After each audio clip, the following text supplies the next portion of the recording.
నమస్కారం NSTV news కి స్వాగతం. నా పేరు సంధ్య. ముందుగా వార్తల్లోని ముఖ్యాంశాలు.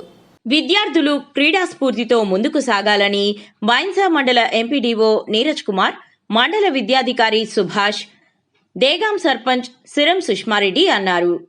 బుధవారం మండలంలోని దేగాం జెడ్పీ హైస్కూల్లో విద్యార్థులకు క్లస్టర్ స్థాయి సీఎం కప్ క్రీడా పోటీలను ప్రారంభించిన సందర్భంగా వారు మాట్లాడారు. క్రీడలతో పేరు ప్రతిష్టలు సంపాదించవచ్చని, మానసిక ఉల్లాసంతో పాటు ఐక్యతా భావం పెంపొందుతుందని అన్నారు. ముఖ్యమంత్రి రేవంత్ రెడ్డి క్రీడా పోటీలు నిర్వహించడం మంచి పరిణామమని, విద్యార్థులు రాష్ట్ర స్థాయి వరకు రాణించాలని సూచించారు.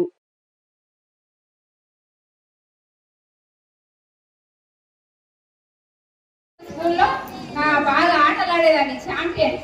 ప్రతి 26th 15th ఆగస్టుకు నాకు మొత్తం గేమ్స్లలో ఫస్ట్ సెకండ్ వచ్చేది. అట్లా మళ్ళీ నేను రన్నింగ్లో రాష్ట్ర స్థాయి సర్టిఫికేట్ తీసుకున్నా. ఆ అవగాహనతో మా దేవా పిల్లలు కూడా ఇక్కడ నిర్వహిస్తే మా చిన్న పిల్లలు పెద్ద పిల్లలు అందరూ చూసి ఇట్లా గేమ్స్ ఉంటాయి అయితే వాళ్ళకు ఒక ఆలోచన వస్తుందని నేను ఇక్కడ పెట్టడం జరిగింది. దీనికి మీరందరూ సహకరించి, నేను లేకుండా మీరు వాళ్ళందరూ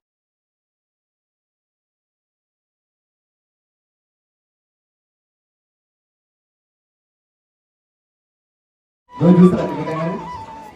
సో మీకు ఒక స్టోరీ చెప్తా విరాట్ కోహ్లీ గురించి. విరాట్ కోహ్లీకి చిన్నప్పటి నుంచి చోలే భటోరే అంటే పూరి అంటే బాగా ఇష్టం. పూరిలో ఆయిల్ ఉంటుంది బాగా, చాలా చాలా ఇష్టం. ఒకసారి మ్యాచ్ ఆడిన తర్వాత ఒక గెలిచాం కదా అని చెప్పేసి ఒక 2-3 ప్లేట్ల పూరి తిన్నాం. పూరి తినేసరికంటే ఏమైందంటే లేజినెస్ పెరిగింది, ఆరోగ్య ఇబ్బందులు వచ్చింది. నెక్స్ట్ మ్యాచ్ అదే ఆ ఇబ్బందితో వెళ్ళి ఆడేసరికంటే ఓడిపోయాడు. ఇండియా వర్సెస్ బంగ్లాదేశ్తో మనం గెలుస్తానని ఓడిపోయినాం. అప్పుడు విరాట్ కోహ్లీ ఏమనుకున్నాడంటే, నాకు పూరి వాళ్ళు ఓడిపోయినాక జీవితంలో మళ్ళీ పూరి తిన్నాను. అప్పటి నుంచి ఆల్మోస్ట్ 16 years నుంచి ఇప్పటివరకు పూరి తినలేదు. ఆయన నచ్చిన ఫుడ్ తినలేదు. సో ఆ కమిట్మెంట్, ఆ కాన్ఫిడెన్స్ మీకుండి, మీకు అవసరమైన వాటి కోసం ఏదో వెళ్ళడానికి సాక్రిఫైస్ రెడీ ఉండాలి. అలా చేస్తేనే మేము అనుకున్న మీద రీచ్ అవుతారు. సో ఆ కమిట్మెంట్ విరాట్ కోహ్లీ ఇన్స్పైర్ చేసుకుని మీరు అందరూ ఆ కమిట్మెంట్తో ముందుకు పోవాలి.